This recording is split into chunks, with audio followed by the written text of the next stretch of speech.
Mr. President, the headlines in the past few months have been enough to paint a startling picture of how our nation is handling cybersecurity and technology issues these days. Before I came to Congress, I spent 12 years working in the technology sector. But it doesn't take an extensive background in these fields to see that in this ever-changing realm of technology and online communication, Americans' constitutional freedoms and their civil liberties are at risk, and our security as a nation is under attack. And when it comes to protecting American citizens' privacy and personal information, we as a nation need to respond to the new threats our enemies are posing and the new tactics they are using, and to demand equal vigilance from those in our government who claim to have American safety at heart. The modern battlefield is changing. We see it changing before our very eyes, and America needs to adapt. With the incredible advantages that modern technology offers, also comes risks as well as greater responsibility. And our enemies, America's enemies, are utilizing social media in particular to recruit others to their side and to plot against our rights, our freedoms, our American way of life. As Michael Steinbeck, the Assistant Director of the FBI's Counterterrorism Division, said to the House Homeland Security Committee just last month, he said the foreign terrorist now has direct access into the United States like never before. We know for a fact that ISIS aggressively uses social media to spread its propaganda, to target individuals in our own country, and to urge them to attack us on our own soil. In March of this year, the New York Times reported that ISIS's use of social media, including Twitter and high-quality online recruiting videos, has been astonishingly successful. And the speed at which modern social media moves means that America must move faster. In fact, we read about the recent foiled terrorist attack in Boston, where Islamic extremists planned to behead law enforcement officials. It shows us the importance of engaging these online terrorists, their propaganda machines, interpreting their encrypted communications, and cracking down on the spread of online terrorist networks. But how can we fight back against these cyber threats from abroad when our own government officials show themselves to be woefully incompetent? We in this country spent months debating about the National Security Agency's bulk collection of Americans' metadata. And in the meantime, while we're having this debate, Chinese hackers stole millions of Americans' personal information. In fact, it's estimated now those Chinese hackers broke in to the Office of Personnel Management, basically the HR system of the federal government, and stole over 20 million employees of the federal government's records.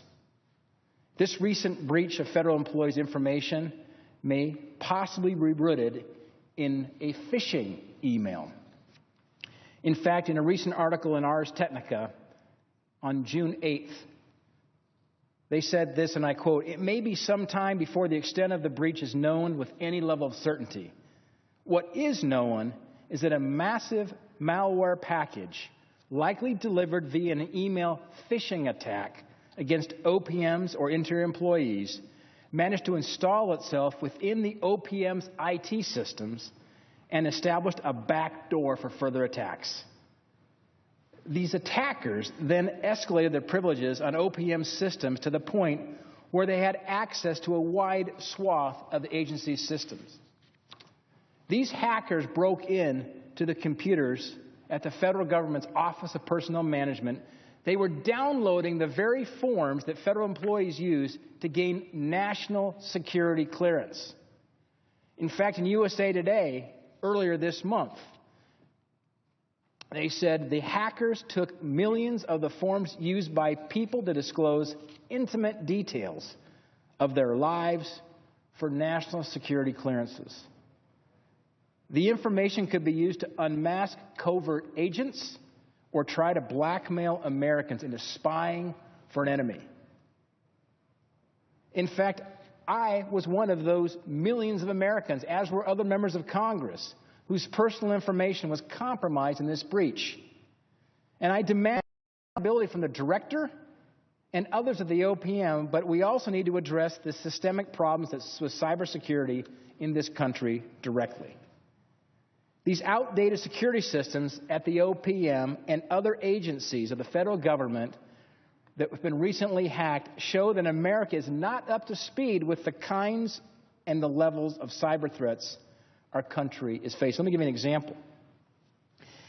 In the publication Ars Technica, June 8, 2015, it said this: the OPM hack is just the latest in a series of federal network intrusions and data breaches, including recent incidents at the IRS, the State Department, and even the White House.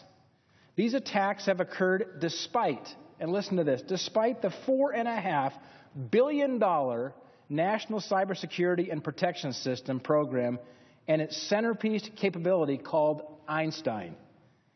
Falling under the Department of Homeland Security's watch, that system sits astride the government's trusted internet gateways. Einstein was originally based on what they call a deep packet inspection technology, first deployed over a decade ago. And the system's latest $218 million upgrade was supposed to make it capable of more active attack prevention. But the traffic flow analysis and the signature detection capabilities of Einstein, drawn from both DHS traffic analysis and data shared by the NSA, appears to be incapable of catching the sort of tactics that have become the modern baseline for state-sponsored network espionage and criminal attacks. Once such attacks are executed, they tend to look like normal network traffic. Put simply, as capabilities for Einstein are being rolled out, they aren't keeping pace with the types of threats now facing federal agencies. And with the data from OPM and other breaches, foreign intelligence services have a gold mine of information about federal employees at every level of the government. And this just at a time when the threats to our nation are at very, very high levels. It's a worrisome cache that could be easily leveraged for additional, highly targeted cyber attacks and other espionage. In a nation with a growing reputation for state-of-the-art surveillance initiatives and cyber warfare techniques, how did we become the ones playing catch-up? But this isn't just a problem about being sloppy or being slow. This is a matter of national security. America needs to get smart on cybersecurity and tech issues and to hold officials accountable for their behavior, because there's just too much stake if we fail. The American people will pay the price for a failure to adapt to this rapidly changing world of technology, this rapidly changing world of media, this rapidly changing world of information gathering, for sheer carelessness on those in authority. The private sector innovation and progress can help America compete. As a member of the Commerce Committee, and having spent 28 years in the private sector, the last 12 years with a cloud computing startup that we took public, became a great cloud computing company, offices all over the world, but based in my home state of Montana. I admit I had to smile when I saw that so many congressmen that want to come in and regulate the private sector to protect the private sector from cyber threats.